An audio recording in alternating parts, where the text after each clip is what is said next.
Salut, salut, on continue dans les races hypertypes. Aujourd'hui, on va parler du chat. Donc, je me suis dit, allez, quelle race de chat peut bien être hypertypée? Bon, ben, ça va vite à trouver, hein. Bien sûr, le persan.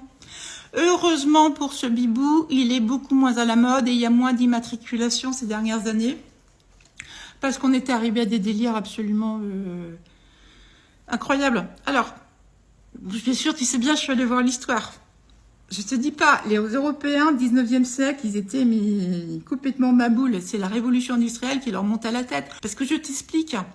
Au 16e siècle, les Européens avaient découvert une race naturelle de chats au poil long dans une région du monde qui s'appelait la Perse, au niveau de l'Iran, Turquie. Et cette race, ils l'ont appelée l'Angora turque. Angora, rapport à Ankara, la ville.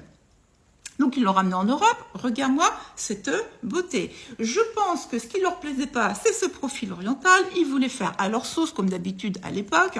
Et ils ont voulu faire à leur sauce en faisant des individus brachycéphales, c'est-à-dire on écrase tout.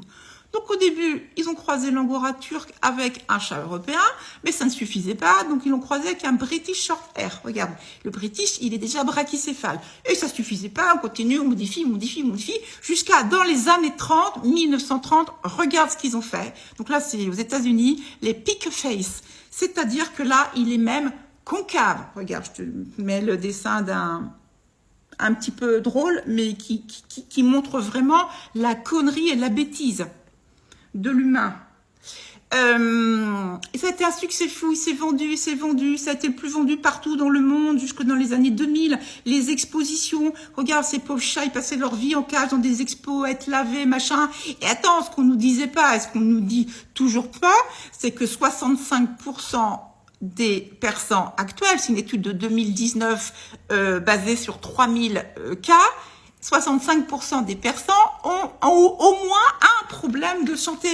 C'est énorme, c'est énorme.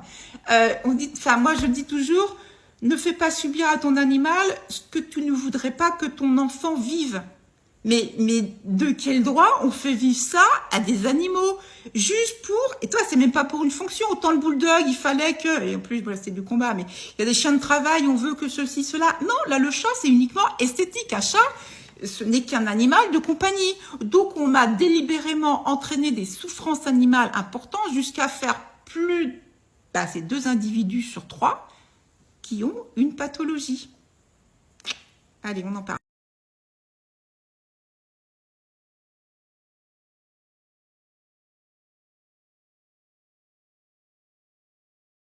Bon, ok, j'ai l'air un peu énervée comme ça, je me calme. Les pathologies du persan.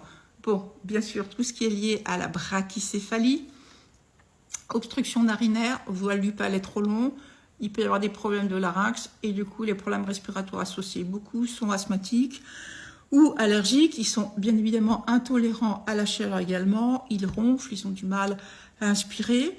La brachycéphalie extrême a entraîné aussi le fait qu'ils ont des toutes petites mâchoires supérieures et inférieures. Ils ont beaucoup de mal pour s'alimenter, attraper leurs croquettes, qui fait qu'ils doivent faire une attrape avec la partie inférieure de la langue. C'est le seul animal, enfin le seul chat à faire ça. Et ils ont également du mal à boire.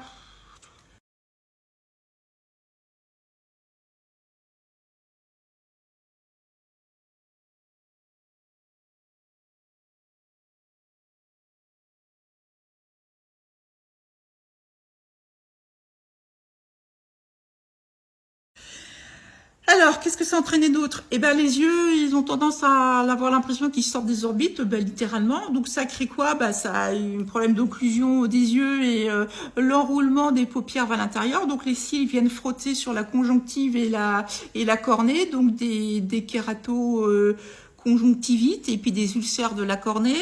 Autre chose qui est très important et dont on ne se rend pas compte, c'est que, je vais t'expliquer le système des larmes.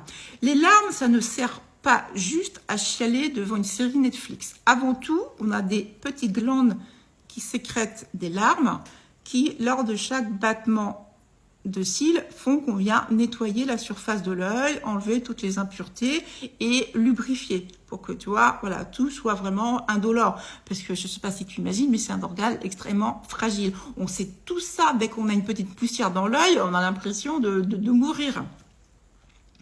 Donc, le chat persan a une obstruction de ses canaux lacrymaux. Les canaux lacrymaux, c'est quoi? C'est quand la larme a fait son boulot, si on a trop, elle est évacuée par un petit canal qui part d'ici et qui va dans le nez. Mais après, voilà, on avale et il y a un cycle qui se fait auto-nettoyant. Donc lui, il a une obstruction de ses canaux lacrymaux. Donc qu'est-ce qu'il fait? Les larmes, elles restent accumulées dans l'œil. Donc il pleure en permanence et puis ça s'infecte. Donc ça coule. Hein, vous voyez beaucoup de chats persans là qui ont le dessous des yeux très humides, ça s'infecte, etc. Ensuite, il a des problèmes de peau, donc ça entraîne des dermatites de la face. Voilà.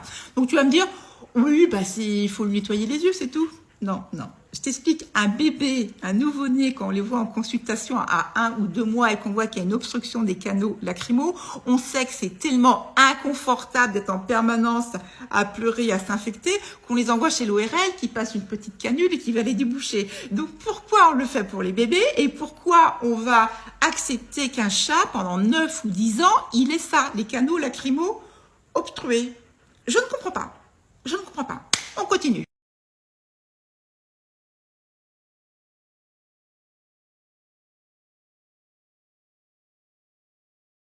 Ok, je me calme. On continue avec les problèmes de santé. Il y a une anomalie génétique transmissible qui atteint énormément de persans et puis d'autres races issues du persan. C'est la polykystose rénale. Donc, c'est pas mal de kystes dans les reins qui peut aboutir à une insuffisance rénale. J'ai lu entre 15 et 40% des individus seraient atteints. Voilà. Donc, tout ça fait que un persan.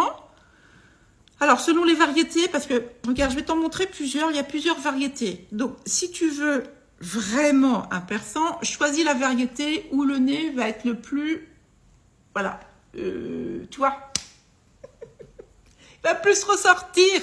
Voilà, donc bien sûr, bien évidemment pas les pick face. Et puis, interroge-toi pourquoi tu veux un persan.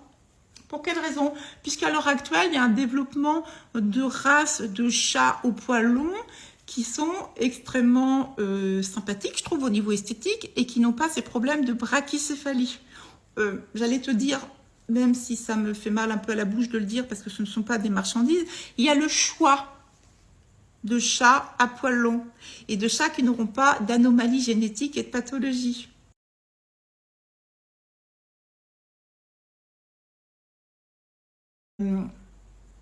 Hallucinant.